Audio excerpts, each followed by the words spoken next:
কেমন আছো তোমরা?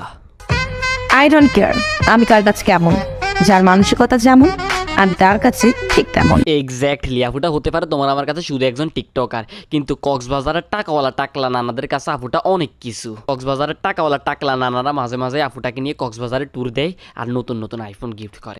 আচ্ছা, চারিদিকে সবাই যদি লয়াল মেই খোঁজে তাহলে আমাদের মতো বেঈমানগুলো কোথায় যাবে? কোথায় যাবে মানে কি? কক্সবাজার যাবে, আপনি তো অলরেডি জানি। আর আপনার সাথে আপনার পরিচিত অন্য যে বেইমান মেয়েগুলো আছে ওদেরকেও পরের বার থেকে আপনার সাথে নিয়ে যাই। কক্সবাজারে তো আর টাকাওয়ালা টাকলা নানার অভাব নেই। কক্সবাজার যাবে, টাকাওয়ালা টাকলা নানাদের সাথে থাকবে, আইফোন কিনবে, শেষ।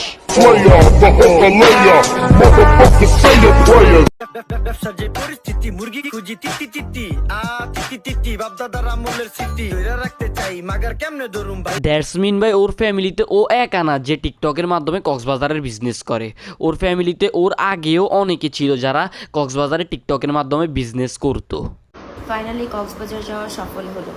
একটা মেয়ে মানুষ হয়ে যদি আপনি এই কমেন্ট করতে পারেন, তাহলে বাংলাদেশের কোনো ছেলে যদি আমার পোস্টে উল্টাপাল্টা কোনো কমেন্ট করে তাহলে কোনো অন্যায় করতেছে না। আমি আজকের পর থেকে কোনো ছেলের কমেন্টে আর রাগ হবো না, কারণ একটা মেয়ের ব্যবহার যদি এরকম হতে পারে, এরকম কুরুচিপূর্ণ হতে পারে।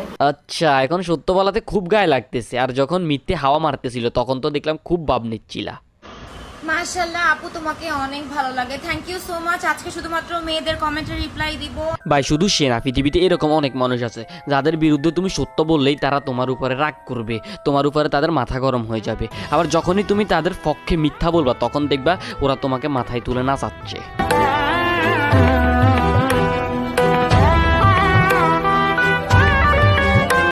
If I describe you in few lines, then this is for you. पूछे तू कि तुझ में मैं क्या देखा, जब चारों तरफ कितने ही सारे हैं। কারণ কি ভাবতে এমন নিতেছস যেন মনে হচ্ছে যে তুই সত্যি গানটা কাভার করতেছস।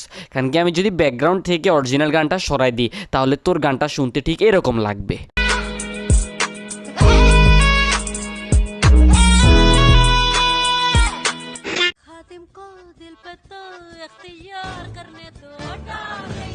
আই রিমেম্বার ভাই, গত কিছুদিন আগেও যখন আমি রাত 2টার দিকে বিনা পাসপোর্ট ভিসায় বিদেশ ভ্রমণ করতে গেছিলাম, তখন মনে হইলো আমি ড্যানি নাকি লানারে এরকম পোশাক পরে রিসোর্ট একটার ভিতরে হাঁটতে দেখছিলাম। যে আমি বুঝি না আপনারা কেন মাস্ক পরা থাকলেও আমাকে চিনে ফেলেন বলেন তো। তারপর হোটেল নিয়ে অনেক বেশি ব্যাড বাস খাচ্ছিলাম, অনেক ইচ্ছা ছিল যে কোনো হোটেলে যে উঠবো, যে হোটেল থেকে বিচের একটা ভালো ভিউ পাওয়া যায়, হয় সেটা ওশান প্যারাডাইস, রামাদা অথবা সাইমন।